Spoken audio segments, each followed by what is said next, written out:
Hello student, this is Sheetal Rajput from easy maths inspiration. बेटा आज हम एक न्यू टॉपिक शुरू करने वाले हैं and the name of the topic is determinant.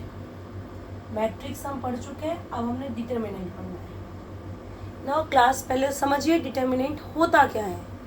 जैसे कि मैंने आपको बताया था पहले भी, मैट्रिक्स एक अरेंजमेंट होता है, उसकी कोई वैल्यू नहीं होती है। ठीक है, सबको पता है मैट्रिक्स की कोई वैल्यू नहीं होती। लेकिन स्क्वायर मैट्रिक्स के बारे में अगर हम बात करें, स्क्वायर मैट्रिक्स को का डिटर्मिनेंट होता है। मीन्स क्या होता है, समझिए यहाँ से, determinant is the value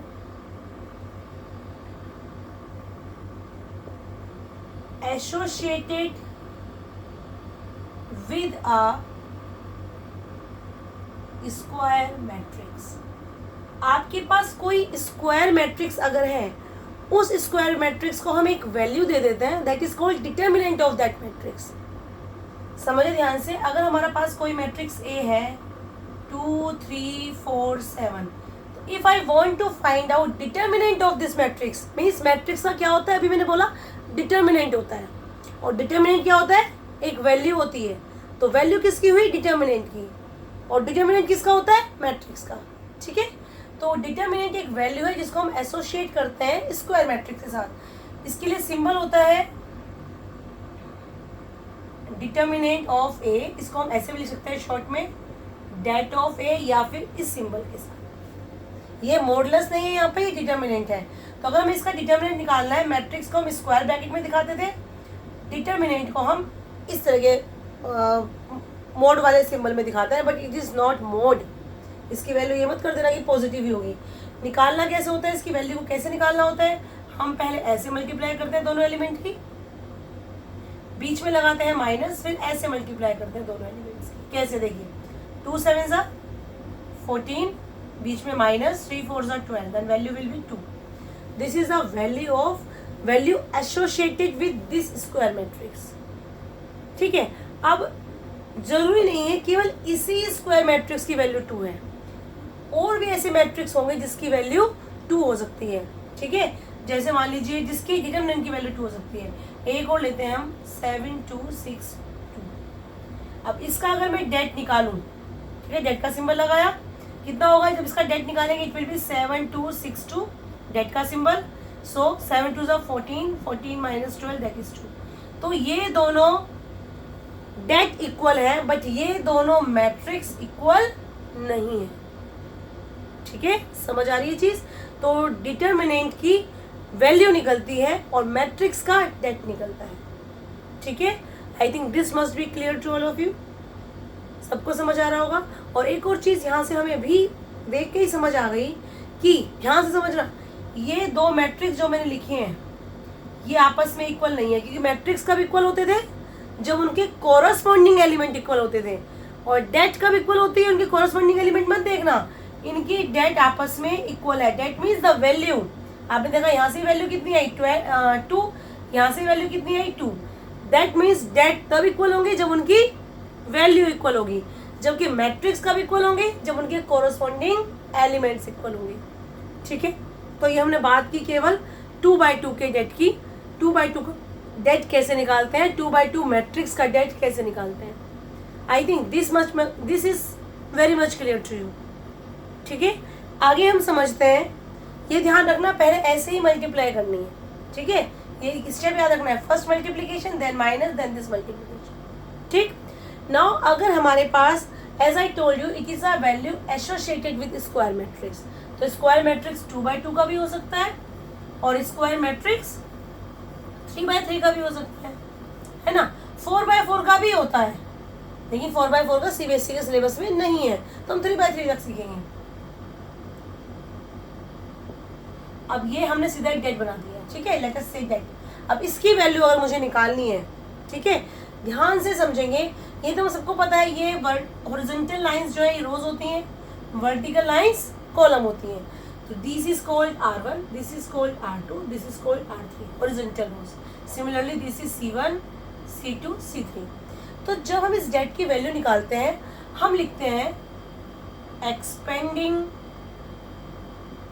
along R1। यहाँ मैं लिख रही हूँ एक्सपेंडिंग अलोंग R1, आप एक्सपेंडिंग अलोंग R2 भी कर सकते हैं, एक्सपेंडिंग अलोंग R3 भी कर सकते हैं, C1 C2 C3 कुछ भी कर सकते हैं। अब इसका मतलब क्या हुआ expanding along R1? Expanding along R1 means हम R1 के एलिमेंट देखोगे 2 3 -1। समझिए फिर से, एक्सपेंडिंग अलोंग R1 में 2 3 -1 देखेंगे। ठीक, अब 2 3 -1 तो देखा, इनके आगे एक और चीज ध्यान रखनी है, एक आगे आएगा भी कि ऐसा क्यों होता है। अभी आप याद रखिए कि जब हम R1 के एलिमेंट के अलोंग एक्सपेंड कर रहे हैं तो हम इसके एलिमेंट लिखेंगे, R2 के अलोंग एक्सपेंड करेंगे तो इसके एलिमेंट लिखेंगे, R3 के अलोंग एक्सपेंड करेंगे तो इसके एलिमेंट लिखेंगे। हमारी मर्जी हम किसी के अलोंग भी कर सकते हैं, बट ध्यान क्या रखना है कि इसमें साइन का तरीका होता है, ऐसे साइन लगाने होते हैं, alternate, plus minus plus minus plus minus plus minus plus. ये आपने याद रखना है, ये क्यों होता है, ये आगे आएगा हमारे पास। ठीक है, तो जब मैं ये एलिमेंट लिखूंगी ये +2 then -3 then +1, plus minus is minus. ठीक है, ऐसे एलिमेंट लिखने होते हैं। फिर क्या करते हैं, 2 है, जब 2 के साथ में क्या लिखेंगे, यहाँ पर 2 आप कर रहे हैं तो ये वाली रो हटाइए, ये वाला कॉलम हटाइए, मतलब इसकी बात कर रहे हैं तो cancel out this row, cancel out this column. हमारे पास ये 4 एलिमेंट बचे, तो दिस इज 7 to 4, ऐसे लिखना है। दैट मीन्स जिस भी एलिमेंट को आप देख रहे हैं, जब आप R1 के लोग एक्सपेंड कर रहे हैं तो हम क्या कर रहे हैं, एलिमेंट के साथ उनके एक छोटी डेट लिख रहे हैं 2/2 की। और 2/2 की डेट कैसे बनी है, जो एलिमेंट लिया है उसकी रो कैंसिल, उसका कॉलम कैंसिल। 3 की बात करते हैं, 3 की रो कैंसिल, 3 का कॉलम कैंसिल, क्या बचा 4 2 1 3। ठीक है, ऐसे ही -1 लिया, -1 की रो कैंसिल, -1 का कॉलम कैंसिल, क्या बचा 4 7 1 4। ठीक है, अब इसको सॉल्व करते हैं।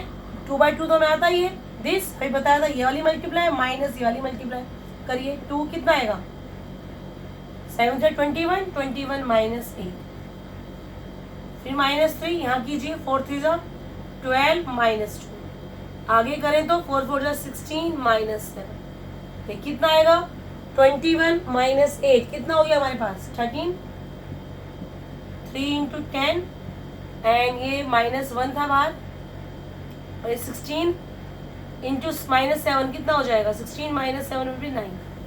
ठीक है, अब इसको सॉल्व कर लेते हैं, 26 -30 -9, so if you solve it answer will be -13। तो इस डेट की वैल्यू कितनी आ गई हमारे पास -30। अब एक बच्चा कहता है मुझे तो नहीं करना expanding along R1, ma'am R1 के लोग ये क्यों एक्सपेंड कर रही हैं, किसी के भी अलोंग करना बेटा, यही आंसर आएगा। चलिए हम करते हैं एक्सपेंडिंग अलोंग C2 कर लेते हैं, कॉलम ले लेते हैं। C2 में C वाला एलिमेंट, कौन सा एलिमेंट है 3 7 4, तो क्या सिंबल सिखाया मैंने, प्लस के बाद -3 लिखेंगे, +7 -4, -3 +7 -4। ठीक है, थोड़ा सा डाइट करने की कोशिश करेंगे। जब 3 का किया, ये रो कैंसिल, ये कॉलम कैंसिल, ये 4 एलिमेंट बचे तो सीधा ही मल्टीप्लाई कर लो, जरूरी नहीं आप ऐसे लिखो, ये स्टेप लिखो सीधा, ये कैंसिल हुआ, ये कैंसिल हुआ, 4 3 12, 12 - 2 इज 12, 12 - 2, शायद आप सीधा भी 10 लिख सकते हो, कर पाओगे। अब 7 आया, ये रो कैंसिल, ये कॉलम कैंसिल, ये रो कैंसिल हुई, ये कॉलम कैंसिल हुआ, क्या आया 6 माइनस प्लस हो गए, कितना आया 6 + 1। जब हम कर रहे हैं आगे इसका 4 का, इस वाले 4 का, तो इसकी रो कैंसिल, इसका कॉलम कैंसिल, क्या बचा ये बचे, ये तो 2 2 4 एंड -4 तो +4 हो जाता है यहाँ पर। कितना आएगा आपका ये 10 और 3 -30 हो गया, 7 7 ये 49 हो गया, और ये 4 4 8 माइनस ये हो गया -32।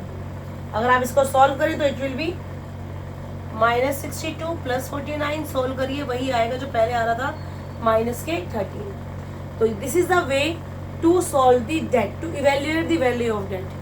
ठीक है, तो बेटा हमने क्या सीखा, डेट की वैल्यू कैसे निकालते हैं, चाहे वो 2/2 का हो चाहे वो 3/3 का हो, और दो डेट आपस में इक्वल कब होती हैं। ठीक है, इसकी प्रैक्टिस करेंगे। और क्वेश्चंस अगेन, क्वेश्चंस हमारे कैसे आते हैं इसमें, एक तो डायरेक्ट ही आता है, जो हमने बोला ना भी डेट की वैल्यू निकालो, direct question evaluate the det. ठीक है, और कैसे क्वेश्चन आता है, एक क्वेश्चन ये भी आ सकता है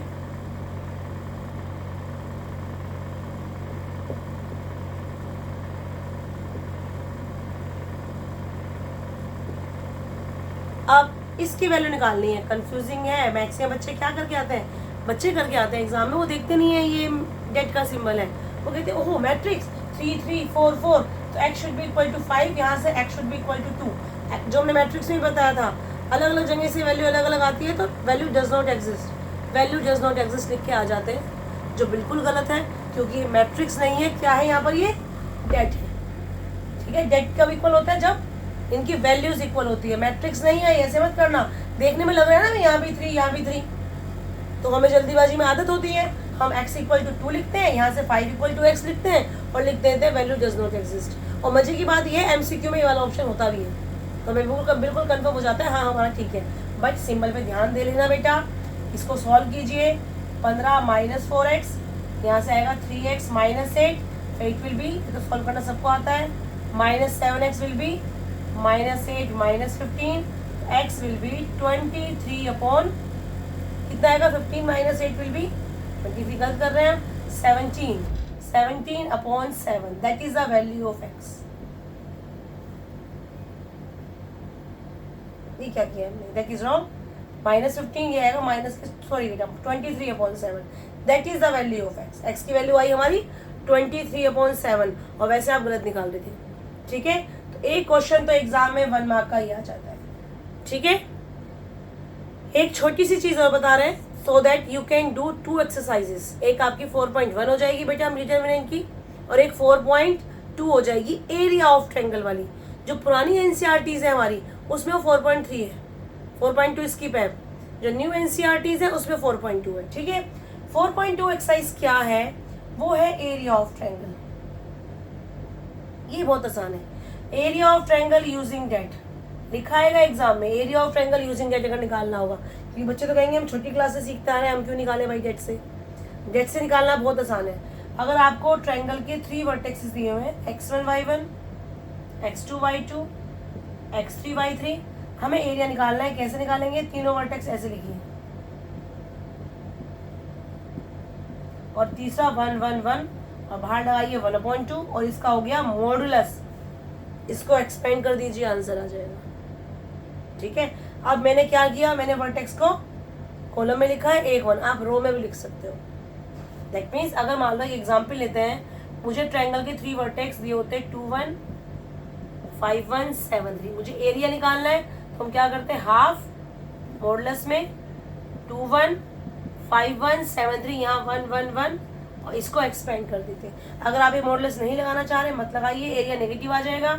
एरिया कभी नेगेटिव होता नहीं है, लिख दीजिए area can never be negative, तो हमारा आंसर आ जाता है। ठीक है, तो area of triangle you try yourself. Area of triangle के क्वेश्चन ट्राई करेंगे, 4.1 करेंगे। ठीक है, कि प्रैक्टिस करेंगे डिटरमिनेंट की वैल्यू 3/3 की, स्पेशली थोड़ा जल्दी निकालने की कोशिश करेंगे, क्योंकि जो हमारा 5 मार्क का क्वेश्चन आने है बच्चा, ये डिटरमिनेंट की वैल्यू निकालना उसमें केवल 1 मार्क रखते हैं, तो डिटरमिनेंट की वैल्यू स्पीड से निकालना सीखेंगे। ठीक है, नेक्स्ट क्लास में हम और आगे पढ़ते हैं डिटरमिनेंट के बारे में। Till then good bye students, keep on practising.